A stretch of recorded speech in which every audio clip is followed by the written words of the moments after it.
আগামী 24 ঘন্টার মধ্যে ধর্ষকের সর্বোচ্চ শাস্তি নিশ্চিত করতে আলটিমেটাম দিয়েছেন তারা।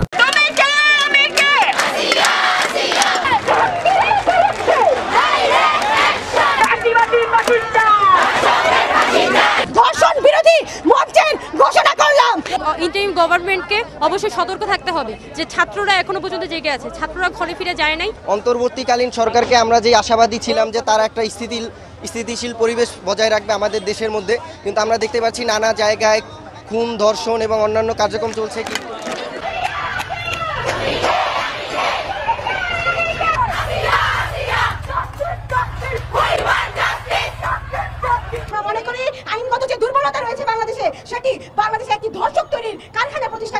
রাষ্ট্রকে জানাতে চাই, আগামী 48 ঘন্টার মধ্যে বিশেষ ট্রাইব্যুনাল গঠনের মাধ্যমে যদি চিহ্নিত ধর্ষকদের শাস্তি নিশ্চিত না করা হয়, তাহলে আমরা আজকে আসিয়ার পক্ষে দাঁড়িয়েছি, আমরা 48 ঘন্টা পর এই ব্যর্থ রাষ্ট্রের বিপক্ষে দাঁড়াবো।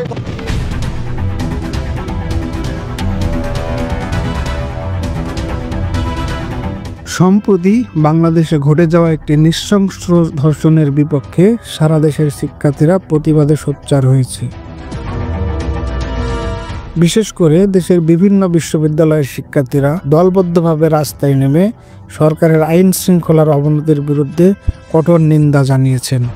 তাদের দাবি, দেশে প্রচলিত আইন দুর্বল হওয়ায় অপরাধীরা সহজেই পার পেয়ে যাচ্ছে, যা সমাজকে ধ্বংসের দিকে ঠেলে দিচ্ছে। শিক্ষার্থীদের মতে বর্তমান আইনি দুর্বলতায় ধর্ষণের মতো ঘৃণ্য অপরাধকে উৎসাহিত করছে। এক শিক্ষার্থী ক্ষোভ প্রকাশ করে বলেন, আইনগত দুর্বলতাই দেশকে ধর্ষণ তৈরির কারখানায় পরিণত করছে। আমরা মনে করি আইনগত যে দুর্বলতা রয়েছে বাংলাদেশে, সেটি বাংলাদেশে একটি ধর্ষক তৈরির কারখানা প্রতিষ্ঠা করেছে। আগে যেমন লীগের আমলে আমরা দেখতাম যে লীগের দোষকদেরকে ছাড় দেওয়া হয়, তেমনি ধর্ষকদেরকে প্রতিনিয়ত ছাড় দেওয়া হচ্ছে। শিক্ষার্থীরা সরকারের প্রতি কঠিন হুঁশিয়ারি করে জানিয়েছেন যে যদি 24 ঘন্টার মধ্যে ধর্ষকের দৃষ্টান্তমূলক বিচার না করা হয়, তাহলে তারা আরো ব্যাপক আন্দোলনের মুখে যেতে বাধ্য হবে। রাষ্ট্রকে জানাতে চাই, আগামী 48 ঘন্টার মধ্যে বিশেষ ট্রাইব্যুনাল গঠনের মাধ্যমে যদি চিহ্নিত ধর্ষকদের শাস্তি নিশ্চিত না করা হয়, তাহলে আমরা আজকে আসিয়ার পক্ষে দাঁড়িয়েছি, আমরা 48 ঘন্টা পর এই ব্যর্থ রাষ্ট্রের বিপক্ষে দাঁড়াবো। এই রাজু ভাস্কর্য থেকে ঢাকা বিশ্ববিদ্যালয়ের শিক্ষার্থীদের পক্ষ থেকে আমরা ধর্ষণ বিরোধী মঞ্চ ঘোষণা করলাম। আগামীকালকে সন্ধ্যা 7:30টায় আসিয়ার ধর্ষকদের ফাঁসির দাবিতে এবং বিশেষ ট্রাইব্যুনাল গঠন করে প্রত্যেকটা ধর্ষণের বিচারের দাবিতে আমরা পুনরায় মশাল মিছিল করব। এই রাজু ভাস্কর্য থেকে আগামীকালকে 7:30টায়, সন্ধ্যা 7:30টায় ইফতারির পরে আমরা প্রত্যেকটা হল থেকে মিছিল নিয়ে এসে এই রাজু ভাস্কর্য থেকে আমরা মশাল মিছিল বের করব। এক শিক্ষার্থী বলেন, এই অন্তর্বর্তীকালীন সরকার যদি ধর্ষকের শাস্তি নিশ্চিত না করেন, তবে আমরা সরকারের বিরুদ্ধে আরো কঠোর আন্দোলনের ঘোষণা করব।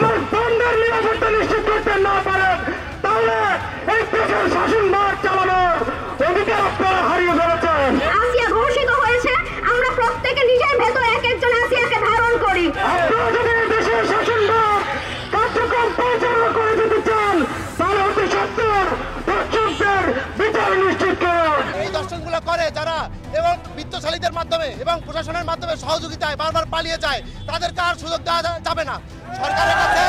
সরকারের কাছে আমরা বিনীত আবেদন করব, দর্শকদেরকে যারা স্পষ্ট আছে, আমরা তাদের প্রমাণ আমরা সামনে দেখছি, প্রমাণ পাওয়ার পরে কেন তাদেরকে বিচার করা হচ্ছে না? মাধ্যমে তারা কাদের মদদে এই বাংলায় ঘোরাফেরা করছে, আমরা তার বিচার চাই। ধর্ষকদের আমরা কেন সিগন্যাল দিতে পারতেছি না যে ধর্ষণ একটা জঘন্য অপরাধ?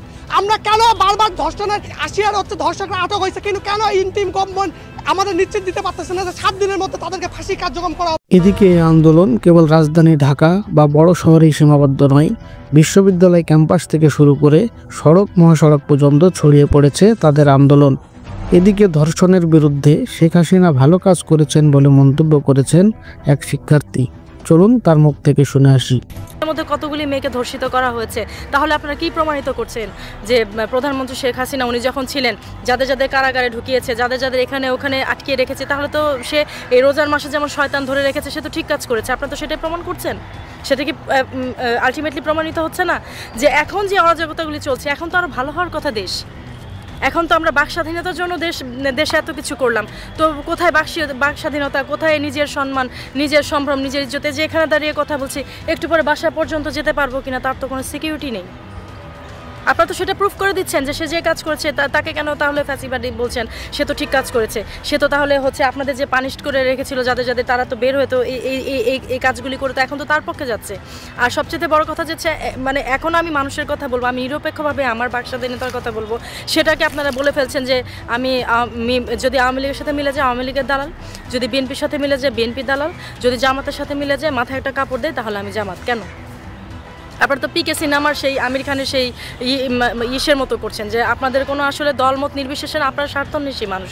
কারণ যারা ভালোবেসেছে, যারা মাতৃভূমির প্রতি যাদের ভালোবাসা ছিল, তারা প্রত্যেকে তাদের জীবনের বিনিময়ে এই দেশে তারা স্বাধীনতা ছিনিয়ে নিয়ে এসেছে।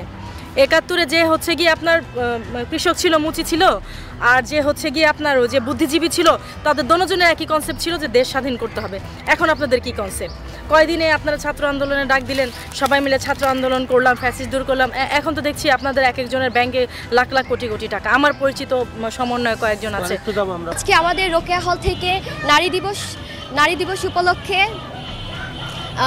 বিগত সময়ে এবং গত কিছুদিন আগে আসিয়াকে যে ধর্ষণ করেছে সেই ধর্ষকের বিরুদ্ধে এবং বিগত সময়ে তনু সহ নুসরাত সহ যত ধর্ষক আছে সবার বিরুদ্ধে মশাল মিছিল বের করা হয়েছে। আমরা বলবো সচেতনতা তৈরি এবং কার্যকর ল অ্যান্ড অর্ডার তৈরি করা। সরকারকে এই বিষয়ে সচেতনতা তৈরি করতে হবে এবং নাগরিককে সেই বিষয়ে সচেতন হতে হবে।